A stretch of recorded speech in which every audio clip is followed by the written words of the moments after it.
Operation સિંદૂર ચાલુ જ છે। અત્યાર સુધી 100 આતંકી ઠાર। વિપક્ષ પણ સરકારની સાથે। રાજનાથ કેન્દ્ર સરકાર દ્વારા બોલાવવામાં આવેલી સર્વપક્ષીય બેઠક પૂર્ણ થયા બાદ સંરક્ષણ મંત્રીએ મોટો ખુલાસો કર્યો છે કે હાલ ઓપરેશન સિંદૂર પૂર્ણ થયું નથી। તાજેતરમાં કરવામાં આવેલી એર સ્ટ્રાઇકમાં ઓછામાં ઓછા 100 આતંકવાદીઓ માર્યા ગયા છે। ઓપરેશન સિંદૂર હેઠળ બુધવારે રાત્રે ભારતીય સેનાએ એર સ્ટ્રાઇકમાં પાકિસ્તાન અને પીઓકેમાં ઓછામાં ઓછા 9 આતંકી ઠેકાણાને નષ્ટ કર્યા હતા।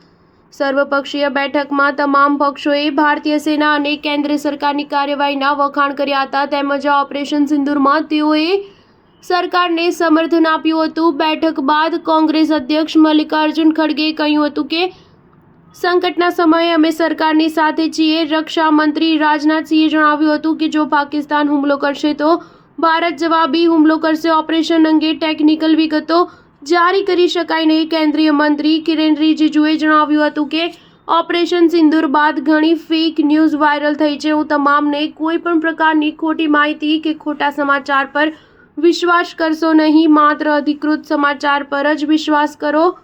રાજકીય પક્ષો જનતાનો અવાજ છે, નેતાઓ તેને અવાજ આપે છે। આ જ અમારી સફળતા છે કે અમે સૌ સાથે છીએ।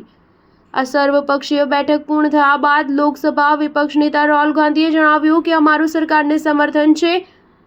તમામે સમર્થન આપ્યું છે। બેઠકમાં થયેલી અમુક ગોપનીય વાતો અમે જાહેર કરીશું નહીં। લોકસભા સાંસદ AIADMKના ઓવૈસીએ જણાવ્યું હતું કે સર્વપક્ષીય બેઠકમાં મેં કેન્દ્ર સરકાર અને ભારતીય સેનાના વખાણ કર્યા છે। અમે સરકાર સમક્ષ માંગ મૂકી છે કે આપણે TRF વિરુદ્ધ વૈશ્વિક સ્તરે અભિયાન ચલાવવાની જરૂર છે। તેમજ ચીનને પણ સમજાવવાની જરૂર છે કે કારણ કે આપણે તેની સાથે મોટા પાયે વેપાર કરી રહ્યા છીએ। સ્ટાર ન્યૂઝ 7 હંમેશા સચ્ચાઈની સાથે।